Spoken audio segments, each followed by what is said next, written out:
Hi friends, welcome to Mom's Kitchen. ഇന്നിവിടെ ഞാൻ എത്തിയിരിക്കുന്ന അടിപൊളിയായിട്ടുള്ള ഒരു തക്കാളി വഴറ്റിയത്, നാടൻ തക്കാളി വഴറ്റിയത്.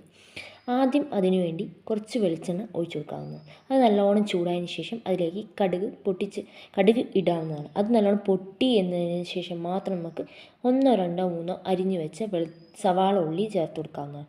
പിന്നെ അതിലേക്ക് കറിവേപ്പില സ്വാദിന്, അതേപോലെ പച്ചമുളക് എരിവിനനുസരിച്ച് മാത്രം ഇട്ട് കൊടുത്ത് നല്ലോണം മിക്സായി ഇളക്കി യോജിപ്പിച്ചെടുക്കുക. പിന്നെ അതിലേക്ക് കുറച്ച് മഞ്ഞൾപ്പൊടി ചേർത്ത് കൊടുക്കാവുന്നതാണ്. പിന്നെ അതേപോലെ തന്നെ അതിലേക്ക് എരിവിനനുസരിച്ച് മുളക് പൊടി ഇട്ട് കൊടുക്കാവുന്നതാണ്.